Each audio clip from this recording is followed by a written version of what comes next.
नमस्कार, विदर्भ की बात वीकेबी न्यूज में आपका स्वागत है। और आज की खबरों के सफर पर चलने से पहले देखते हैं आज की हेडलाइंस।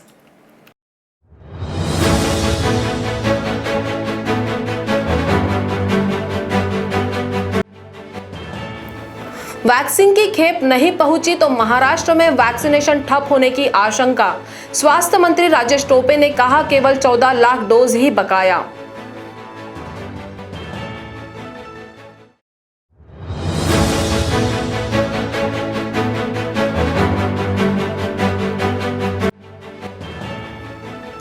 प्रतिपक्ष नेता देवेंद्र फडणवीस केंद्र सरकार के बचाव में आए सामने। उन्होंने कहा केंद्र सरकार सभी राज्यों को कर रही है नियमित आपूर्ति।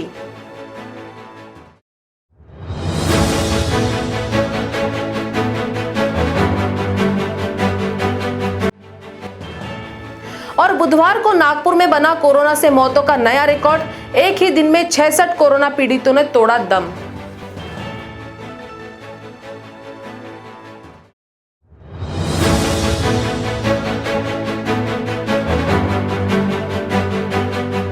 और अब खबरें विस्तार से।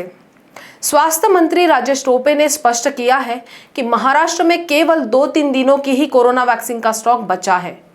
केंद्र सरकार से यदि नई खेप नहीं पहुंची तो अगले 2 दिनों बाद महाराष्ट्र में वैक्सीनेशन ठप हो जाएगा।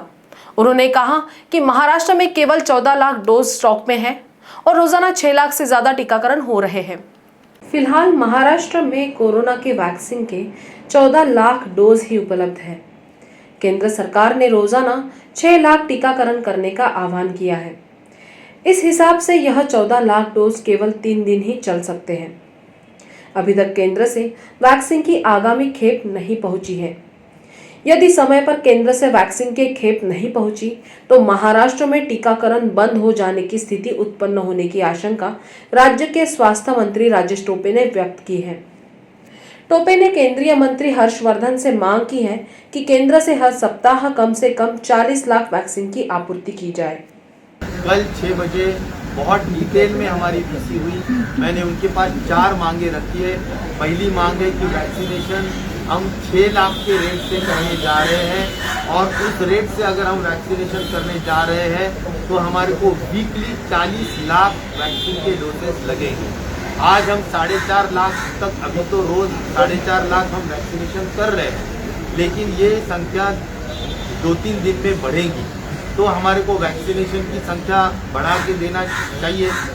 स्वास्थ्य मंत्री का बयान सामने आने के बाद प्रतिपक्ष नेता देवेंद्र फडणवीस ने भी मीडिया से बातचीत में कहा कि कोरोना की वैक्सीन के संदर्भ में केंद्र सरकार पर आपूर्ति रोके जाने का राज्य सरकार की ओर से लगाया जा रहा आरोप गलत है, क्योंकि केंद्र सरकार सभी राज्यों को नियमित रूप से आपूर्ति कर रही है। मी मगाशीच सांगितलं की 3 दिवस पुरेल एवढा साठा आहे, तो संपायच्या आत उरलेला साठा येतो, आजही येतो, रोज येतो तो साठा। त्याच्यामुळे आपल्याला काही साठेबाजी करायची नाही आहे। आपल्याला कुठेही कमतरता पडू नये आणि एकही दिवस आपला ब्लँक जाऊ नये, हा त्यातला महत्त्वाचा विषय आहे। आणि मला कधी कधी आश्चर्य वाटतं की भारत सरकार काय वेगळं आहे का?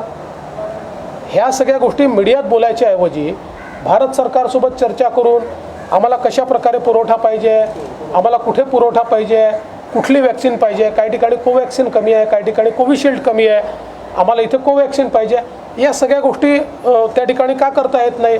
का बरं एखादा आपला व्यक्ती जाऊन दिल्लीत बसत नाही किंवा जिथे पुरवठादार आहे तिथे बसत नाही? केवळ मीडियात बोलायचं आणि हात झटकायचे हे कुठेतरी बंद केलं पाहिजे। कोरोना के दूसरे स्ट्रेन के दौर में नागपुर में कोरोना से मौतों का आंकड़ा बढ़ता जा रहा है। बुधवार को पिछले सारे रिकॉर्ड को पीछे छोड़ते हुए नागपुर में कोरोना से 66 मौतों का नया रिकॉर्ड कायम हुआ है। तो वक्त हो चला एक छोटे से ब्रेक का, मिलते हैं एक ब्रेक के बाद। कहते हैं जब प्रोफेशनल लाइफ रंग लाती है तो पर्सनल लाइफ थोड़ी फीकी पड़ जाती है। गलत, बस बैलेंस जरूरी है। जैसे एक्स्ट्रा लाल और एक्स्ट्रा तेज एक ही चिली पाउडर में हो सकते हैं। नेचुरल रेड और तीखेपन का परफेक्ट बैलेंस है सुरुचि तेजा लाल चिली पाउडर। खाने में हो रुचि तो घर लाइए सुरुचि। ब्रेक के बाद आपका स्वागत है। कोरोना में संपूर्ण लॉकडाउन का विरोध जारी है।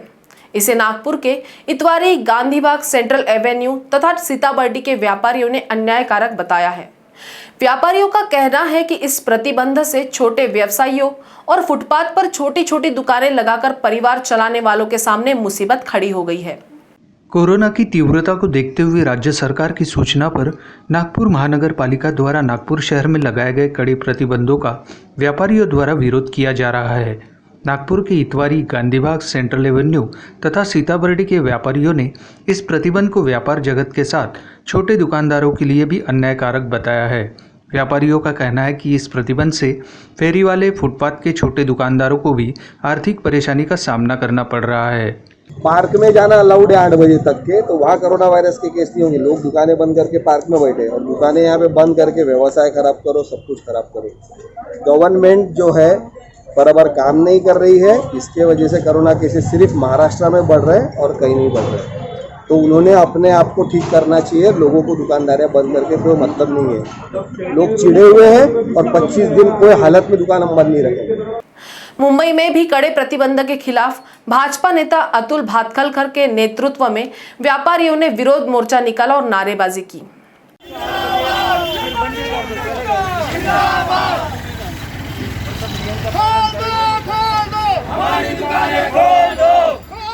सरकार द्वारा कोरोना वायरस की रोकथाम के लिए लागू किए गए हालिया प्रतिबंधों के खिलाफ बीजेपी नेता अतुल भातखलकर ने व्यापारियों को लेकर एक मोर्चा निकाला। समता नगर पुलिस स्टेशन में व्यापारियों ने इस प्रतिबंध को कम करने की मांग को लेकर सरकार के नाम एक ज्ञापन सौंपा है।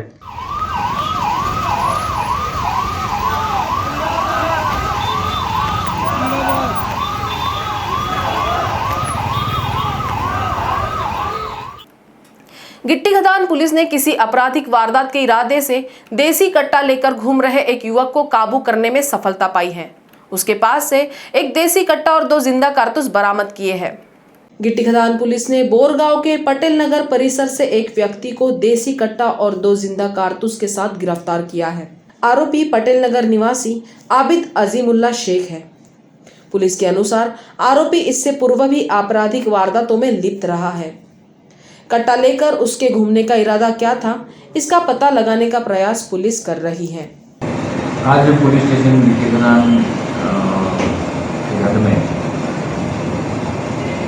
एक आरोपी आबिदुल्ला अजीमुल्ला शेख, जिसके पास फायरआर्म है, ऐसी गोपनीय सूचना मिली। उस सूचना पर कार्रवाई करते हुए गिट्टी खदान के स्टाफ ने उस आरोपी को गुड़गांव यहाँ से तारीख लिया। अंगीठी लेने पर उसके पास एक गावठी पिस्टल बरामद हुआ उस पर, और 2 कारतूस बरामद हुए।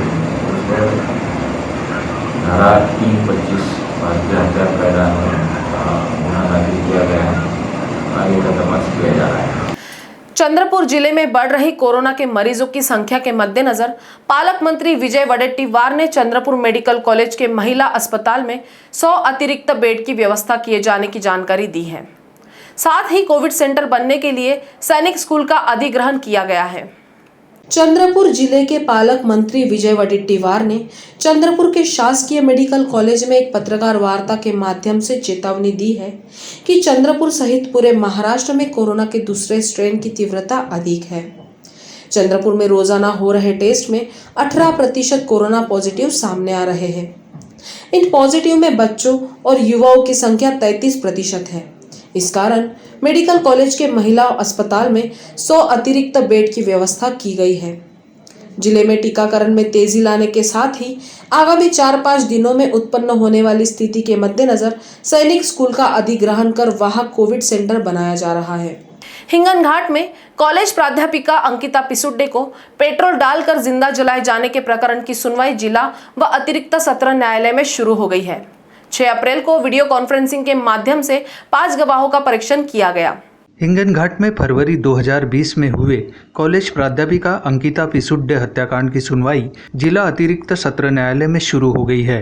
लगातार दूसरे दिन 6 अप्रैल को 5 गवाहों को पेश किया गया।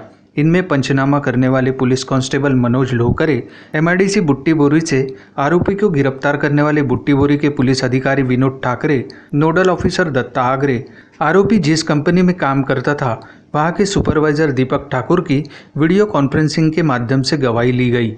समय समाप्त हो जाने के कारण तत्कालीन थानेदार बंडीवार की गवाही पूरी नहीं हो सकी। 8 अप्रैल को अगली पेशी होने की उम्मीद विशेष सरकारी वकील उज्जवल निकम ने जताई है।